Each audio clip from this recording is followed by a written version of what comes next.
Macmillan Audio presents Wild, the life of Peter Beard, photographer, adventurer, lover.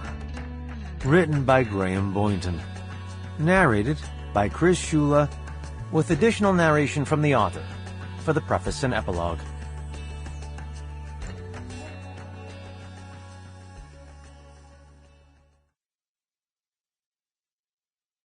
Preface. The going up was worth the coming down.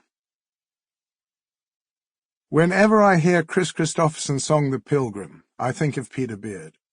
In fact, Christopherson could have been singing about Beard, in what is essentially a romanticizing of a wild character who is both doomed rebel and carefree iconoclast.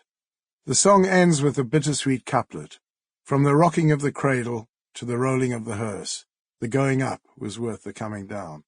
That line could have been written for Peter Beard, for it reflected his attitude to life precisely.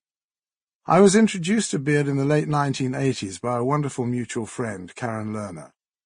She had been a close friend of Jackie Onassis, had hung around with the Andy Warhol crowd, and through all of them befriended Beard in the late 1960s. As a Newsweek journalist in the middle of the following decade, she had helped him publish a version of his Dead Elephant interviews with Francis Bacon. "You simply have to meet Peter," she insisted. "You have Africa in common. You'll love him. We all do."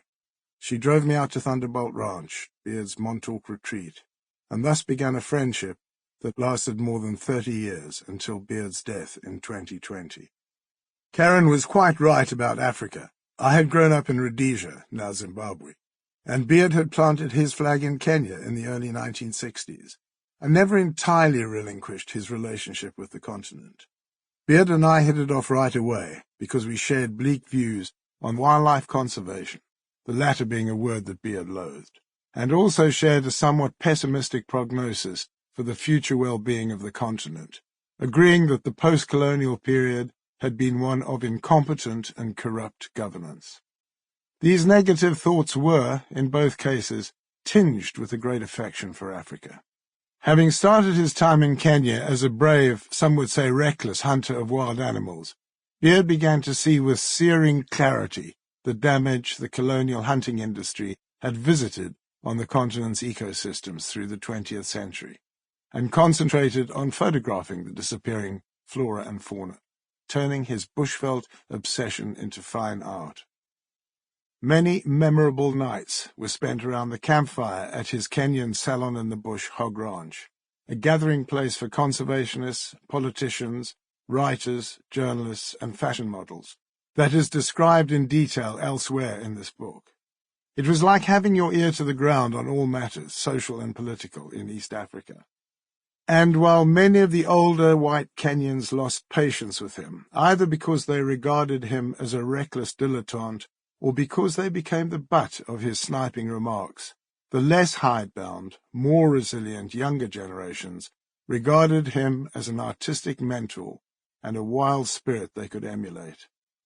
As his long-term Danish girlfriend Reka Mortensen once told me, for Peter Beard, age didn't matter.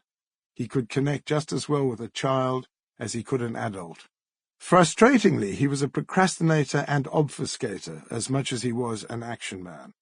Sometime in the 1990s, I wrote a book about the end of colonial rule in Africa. Naturally, I asked Beard if he could read it and, if he liked it, write a cover blurb.